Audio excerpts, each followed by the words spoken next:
Good evening student. आज हम लोग कक्षा 11वीं के पहले एक्सरसाइज में सेट थ्योरी के कुछ नए सवाल के साथ आज इस वीडियो में उपस्थित हैं। इसके पहले वाले वीडियो में सेट को मैं डिफाइन किया था, सेट का कुछ एग्जाम्पल लिया था। आज मैं सेट के ही एक्सरसाइज के कुछ क्वेश्चन को हल करूंगा। तो आप लोग जैसा कि पिछले वीडियो में जानते हैं कि सेट को हमने डिफाइन किया था। ये सेट क्या था? एक set is a well defined collection of distinct object is called set. लेकिन आप सेट में एक चीज और समझ लीजिए, सेट का क्या डेफिनेशन था? ये set is a well defined collection of objects is called set। Collection कैसा होना चाहिए? Well defined collection of distinct object था। Set is a well defined collection of distinct object is called set. Collection distinct होना चाहिए और वो collection कैसा होना चाहिए? वेल डिफाइंड होना चाहिए। तो क्या जितने तरह का कलेक्शन है सारा कलेक्शन वेल डिफाइंड होता है? क्या सभी कलेक्शन को, किसी भी तरह के कलेक्शन को सेट कहेंगे? तो आइए देखते हैं आज इस वीडियो में कि कौन सा कलेक्शन वेल डिफाइंड होता है और कौन सा कलेक्शन वेल डिफाइंड नहीं होता है। कौन सा कलेक्शन सेट का फॉर्मेशन करता है और कौन सा कलेक्शन सेट का फॉर्मेशन नहीं करता है। जैसे एक क्वेश्चन है,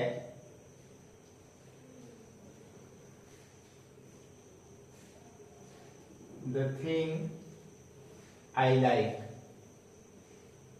इसका एक सेट बना लेते हैं। द थिंग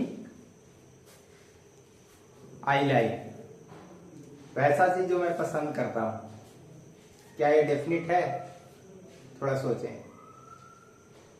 ये कलेक्शन डेफिनिट नहीं है। मैं क्या पसंद करता हूं ये अलग अलग लोग से यदि पूछा जाएगा तो उसका डिफरेंट ओपिनियन होगा। तो वैसे कलेक्शन को वेल डिफाइंड कहते हैं जिसमें आप एक समूह से, आप किसी से भी प्रश्न करें तो उसका एक कॉमन आंसर आए। अगर ऐसा हो रहा है तो वैसे कलेक्शन को हम वेल डिफाइंड कहते हैं और वैसे कलेक्शन को वेल डिफाइंड करते हैं और वेल डिफाइंड कलेक्शन ही सेट का फॉर्मेशन करता है। तो ये डेफिनिट नहीं है, इसलिए ये कलेक्शन वेल डिफाइंड नहीं है, इसलिए ये सेट का फॉर्मेशन नहीं करेगा। जैसे हम एक और एग्जांपल ले लें, the set of all students of class 11th of DAV public school गया। सपोज कर लीजिए, ऐसा एग्जांपल ले रहे हैं। तो ये कलेक्शन क्या है? ये कलेक्शन है कक्षा 11th के डीएवी पब्लिक स्कूल के छात्रों का एक समूह। तो ये कलेक्शन डेफिनिट है। तो ये ऐसे कलेक्शन को हम वेल डिफाइंड कलेक्शन कहेंगे और वेल डिफाइंड कलेक्शन सेट का फॉर्मेशन करता है, तो ये सेट बनाएगा। जैसे और दूसरा एग्जांपल ले लें, जैसे कहें set of all good football players of India, Bharat के सभी अच्छे फुटबॉल खिलाड़ियों का एक समूह। क्या ये कलेक्शन वेल डिफाइंड है? आप सोचिए। इसमें यदि आपसे एक प्रश्न करें तो आपका कुछ ओपिनियन होगा और किसी दूसरे से पूछें तो उसका ओपिनियन और होगा। इसी तरह से अन्य व्यक्तियों से यह सवाल पूछा जाएगा तो हर किसी का डिफरेंट ओपिनियन होगा। तो ऐसे कलेक्शन को वेल डिफाइंड कलेक्शन नहीं कहते हैं, और वेल डिफाइंड कलेक्शन जब नहीं होगा तो सेट नहीं बनाएगा, तो ये कलेक्शन को हम वेल डिफाइंड नहीं कह सकते हैं। तो आइए आज के इस वीडियो में कक्षा 11 से ही सेट के कुछ क्वेश्चन को आज हम लोग हल करेंगे। लेकिन क्वेश्चन को हल करने से पहले कुछ यूजफुल नोटेशंस हैं जिनके बारे में जानना आवश्यक है। तो आइए उसको देखते हैं। जैसे इससे आप लोग परिचित हैं, ये है कैपिटल एन। कैपिटल एन को क्या कहते हैं? इसको कहते हैं the set of all natural numbers. दूसरा है W, the set of all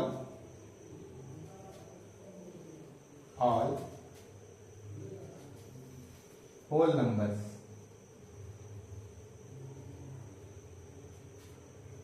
Q है the set of all rationals.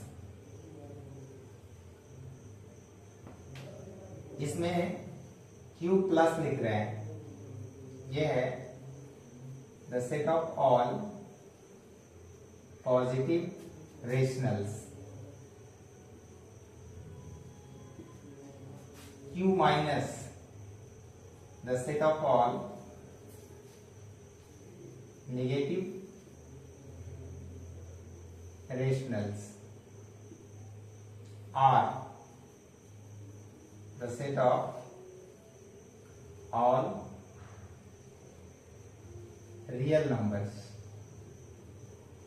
और C है the set of all complex numbers। तो ये यूजफुल नोटेशन है जिसको जानना आवश्यक है। इसमें और भी है, जैसे सेट थ्योरी में हम लोग एक सिंबल इसे लिखते हैं, इसको बोलते हैं, ये मेंबरशिप को रिप्रेजेंट करता है, इसको बोलते हैं बिलोंग्स टू।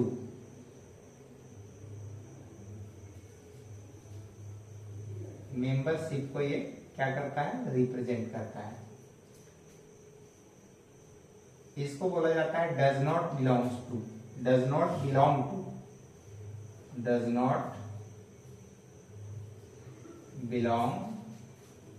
टू।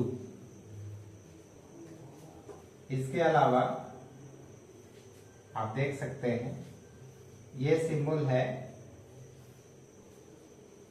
सबसेट का, और ये सिंबल है प्रॉपर सबसेट का। ठीक है, इसको बोला जाता है union of sets.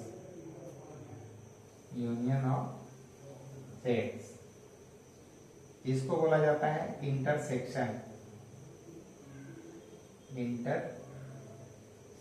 Of sets.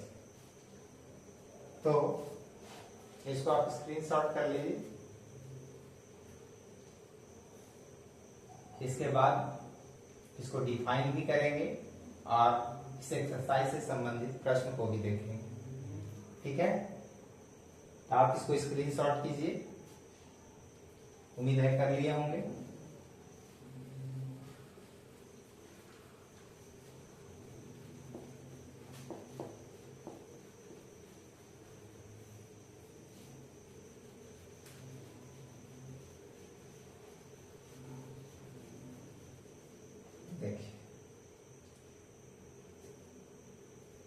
जैसे एक एग्जांपल देते हैं।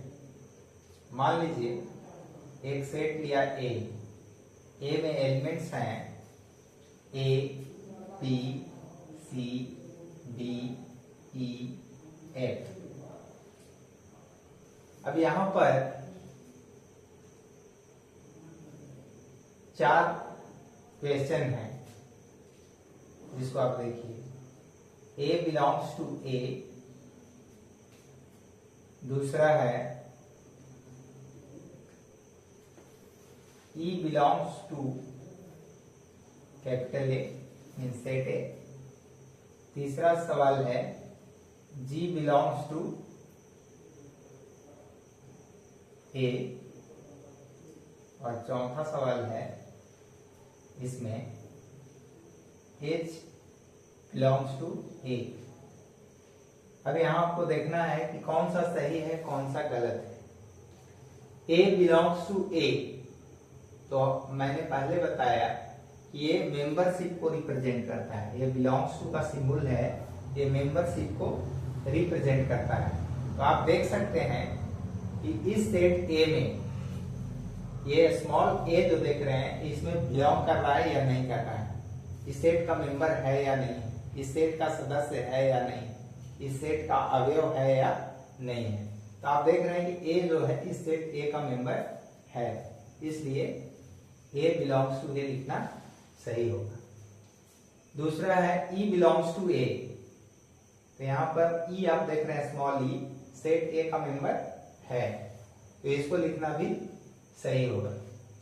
यहाँ G बिलोंग्स टू A, क्या ये स्मॉल g सेट A का मेंबर है? आप देख सकते हैं कि स्मॉल g सेट A का मेंबर नहीं है। क्या ये लिखना सही है?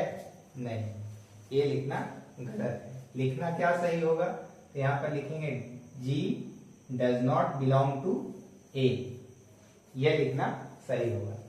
H बिलोंग्स टू A, आप देख रहे हैं कि सेट में H जो है सेट A का मेंबर नहीं है, तो यह लिखना भी गलत होगा। सही क्या होगा?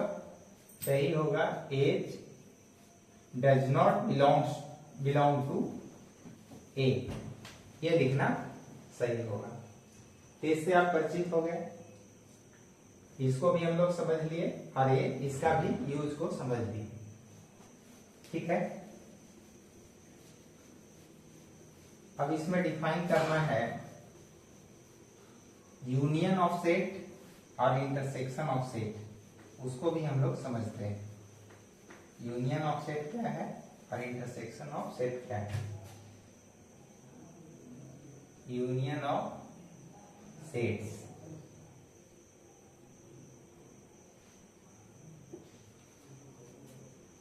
The union of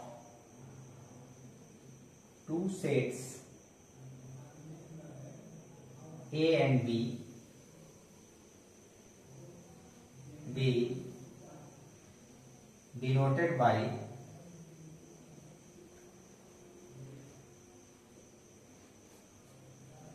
A union B and is defined as A union B is equal to set containing all those x such that x belongs to A or x belongs to B. A union B में वैसे elements आएंगे जो set A के भी elements होंगे और set B के भी एलिमेंट्स होंगे। और हम लोग पहले से जानते हैं सेट में रिपीटेशन अलाउड नहीं होता है। सेट में जो भी एलिमेंट्स होते हैं वो डिस्टिंक्ट होते हैं, यानी सेट ए और सेट बी के वैसे एलिमेंट को लिखेंगे जो सेट ए के भी होंगे और सेट बी के भी होंगे, लेकिन किसी भी एलिमेंट्स को दो बार या रिपीटेड टाइम्स नहीं लिखेंगे। फॉर एग्जाम्पल सपोज कर लीजिए ए इज इक्वल टू, मान लिया 1 2 3 4, ए में मान लिया कि 1 2 3 और 4 एलिमेंट्स हैं। बी में एलिमेंट्स ले लिए 3 4 5 6। अब हमको क्या निकालना है? A union B. तो ए यूनियन बी कैसे निकालेंगे? तो पहले ए के एलिमेंट्स को लिखेंगे 1 2 3 4, यूनियन का साइन लगाएंगे। बी के एलिमेंट्स लिखेंगे 3 4 5 6। अब ए यूनियन बी में वैसे एलिमेंट्स होते हैं जो ए के भी एलिमेंट्स होते हैं और बी के भी एलिमेंट्स होते हैं, लेकिन किसी भी एलिमेंट्स को दो बार नहीं लिखा जाता है। तो आइए देखते हैं यहाँ आप देख रहे हैं कि 3 और 4 ये रिपीटेड है, इसको एक ही बार लिखेंगे। इस स्टेट में एलिमेंट्स हो जाएंगे 1 2 3 4 5 6।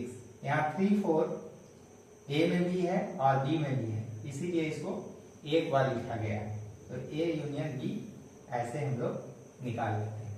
ठीक है, नेक्स्ट है intersection of two sets.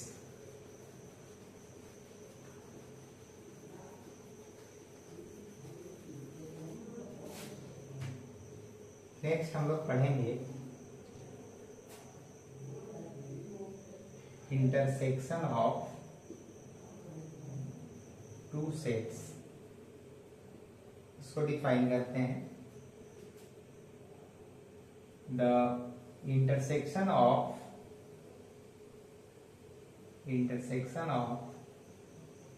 Two sets A and B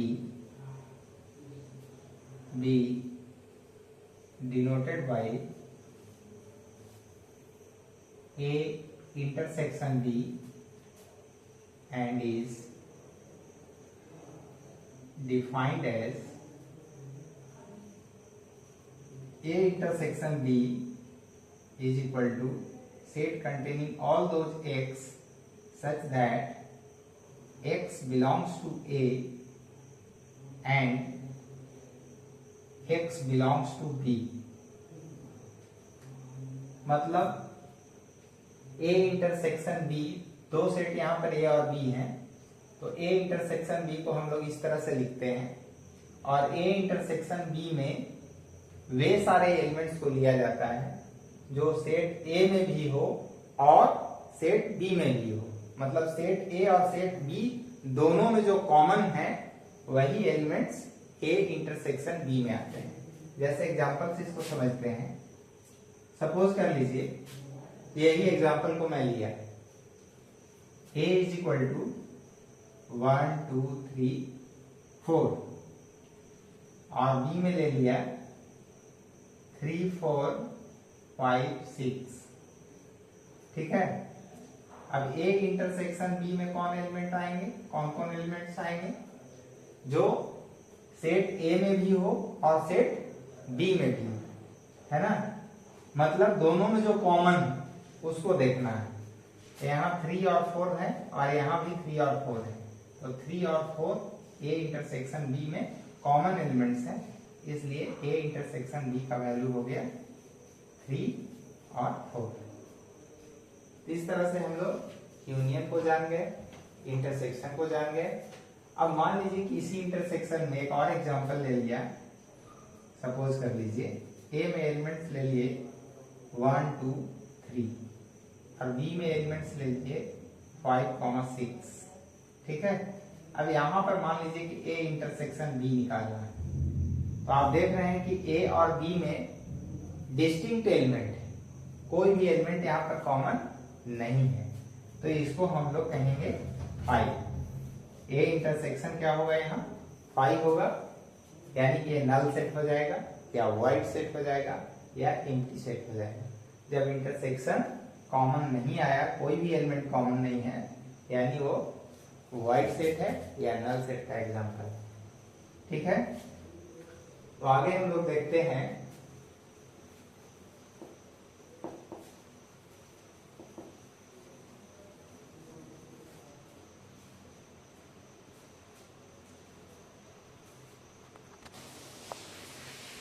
तो आइए आज पहले एक्सरसाइज में कुछ क्वेश्चन को देखते हैं।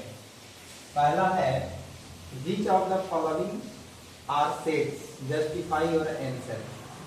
जो फर्स्ट क्वेश्चन है, फर्स्ट क्वेश्चन में ये 9 क्वेश्चंस दिए गए हैं। पहला है the collection of all the month of a year beginning with the letter J. अब ये कलेक्शन को देखना है कि क्या ये कलेक्शन वेल डिफाइंड है। यदि ये कलेक्शन वेल डिफाइंड होगा तो ये सेट बनाएगा, अदरवाइज ये सेट का फॉर्मेशन नहीं। तो आइए देखते हैं क्या है the collection of all the month of a year beginning with the letter J. तो जे से कौन कौन से वर्ष के महीने होते हैं, इसको आप देख सकते हैं, इसका एक सेट बना सकते हैं। जे से आपका क्या हो जाएगा, जून हो जाएगा, और क्या हो जाएगा, जुलाई हो जाएगा, जनवरी हो जाएगा, जनवरी, जून और जुलाई। इसके अलावा और कोई मंथ जे से शुरू नहीं होता है। तो हम देख सकते हैं कि ये कलेक्शन क्या है, ये डेफिनिट है। तो ये डेफिनिट है मीन्स ये कलेक्शन वेल डिफाइंड है। वेल डिफाइंड है। आप ये क्वेश्चन पर्सन टू पर्सन अगर आप पूछ सकते हैं तो उसका आंसर क्या आएगा, ये कॉमन आंसर आएगा, जनवरी, जून और जुलाई। तो इस तरह से कह सकते हैं कि कलेक्शन क्या है, वेल डिफाइंड होगा। और वेल डिफाइंड कलेक्शन होगा वो क्या करेगा, सेट का फॉर्मेशन करेगा। तो फर्स्ट जो है आपका सेट बनाएगा, है ना, ये सेट बनाएगा। नेक्स्ट है the collection of 10 most talented writers of India. The collection of all 10 most talented writers of India. 10 talented writer का एक सेट बनाना है। तो कोई ऐसा मैथमेटिकल टूल आपके पास नहीं है जिससे आप ये आइडेंटिफाई कर सको कि कौन सा राइटर मोस्ट टैलेंटेड है। इसका मतलब ये हुआ कि ये प्रश्न को यदि किसी पर्सन से पूछा जाए तो उसका कुछ जवाब आएगा, किसी दूसरे से पूछा जाए तो उसका कुछ अलग जवाब होगा। मतलब ये पर्सन टू पर्सन वैरी करेगा, इसलिए ये कलेक्शन वेल डिफाइंड नहीं है। और ये कलेक्शन जब वेल डिफाइंड नहीं है तो ये सेट नहीं बना सकता है। समझ गए। नेक्स्ट है a team of 11 best cricket batsman of the world. संसार के वैसे 11 अच्छे क्रिकेट बैट्समैन का एक सेट बनाना है। तो क्या ये कलेक्शन वेल डिफाइंड होगा? तो यहां भी वैसा कोई आप मैथमेटिकल टूल से नहीं इसको निकाल सकते हैं। ये क्वेश्चन यदि अलग अलग पर्सन से पूछा जाएगा तो हर किसी का डिफरेंट ओपिनियन होगा, अलग अलग मत होगा। तो ये कलेक्शन वेल डिफाइंड नहीं होगा। और ये कलेक्शन जब वेल डिफाइंड नहीं होगा तो ये सेट नहीं बनाएगा, ये भी सेट नहीं बनेगा। नेक्स्ट है आपका the collection of all boys in your class. आपके क्लास के सभी लड़कों का एक सेट। तो ये तो डेफिनेट है, आप अपने क्लास के सभी बॉयज का एक सेट बना सकते हो। ये कलेक्शन डेफिनेट है और आप क्लास में ये बॉयज का एक समूह तैयार कर सकते हैं। इसलिए कलेक्शन क्या होगा, एक वेल डिफाइंड कलेक्शन होगा। और वेल डिफाइंड कलेक्शन सेट का फॉर्मेशन करता है, जिससे ये बनाएगा। नेक्स्ट है the collection of all natural numbers less than 100। ये भी एक डेफिनिट, इसके मेंबर्स भी क्या होंगे, डेफिनिट होंगे, क्योंकि वैसा कलेक्शन बनाना है नेचुरल नंबर का जो लेस देन क्या होना चाहिए, 100 होना चाहिए। एक सेट मान लीजिए उसको ए माना जा रहा है, तो इसको हम 1 2 3 अप टू 99 तक ले जा सकते हैं। ये कलेक्शन क्या हो गया, वेल डिफाइंड कलेक्शन हो गया। और वेल डिफाइंड कलेक्शन जो होता है सेट बनाता है, इसलिए ये सेट बनाएगा। नेक्स्ट है a collection of novels written by the writer Munshi Premchand. Munshi Premchand के द्वारा जो नोवेल्स लिखे गए हैं उसका एक समूह तैयार करना है। तो यही क्या है, मुंशी प्रेमचंद के द्वारा जो नोवेल्स लिखा गया है ये डेफिनिट है, ये पर्सन टू पर्सन वैरी नहीं करेगा। इसलिए ये कैसा कलेक्शन होगा, ये एक वेल डिफाइंड कलेक्शन होगा। और वेल डिफाइंड कलेक्शन एक सेट बनाता है, इसलिए ये सेट बनाएगा। नेक्स्ट है the collection of all even integers. तो इसको भी आप डेफिनिट मान सकते हैं, क्योंकि इवन नंबर, इवन इंटीजर्स का क्या करना है, एक समूह तैयार करना है। तो इसमें आप देख सकते हैं इसमें भी एलिमेंट्स क्या है, डेफिनिट है। तो ऐसे कलेक्शन को भी हम क्या कर सकते हैं, वेल डिफाइंड कलेक्शन कर सकते हैं। और वेल डिफाइंड कलेक्शन जो होता है एक सेट बनाता है। नेक्स्ट है the collection of all question in this chapter.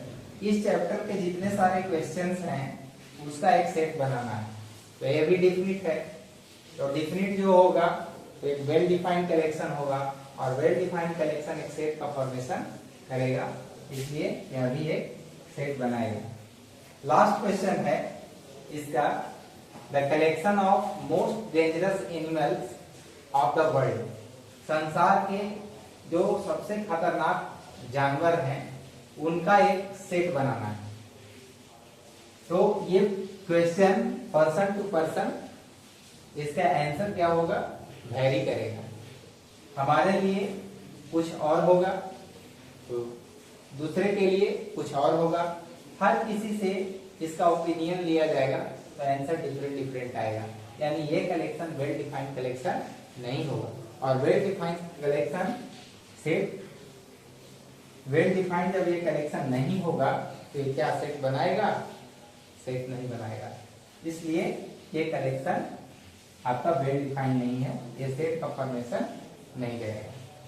ठीक है, तो आज की इस वीडियो में हम लोग एक्सरसाइज 1.1 एनसीईआरटी सेट का फर्स्ट क्वेश्चन का ये 9 नंबर तक का सॉल्यूशन किए हैं। अगले वीडियो में और भी इसके नेक्स्ट जितने सारे क्वेश्चंस हैं उसको हम लोग देखेंगे।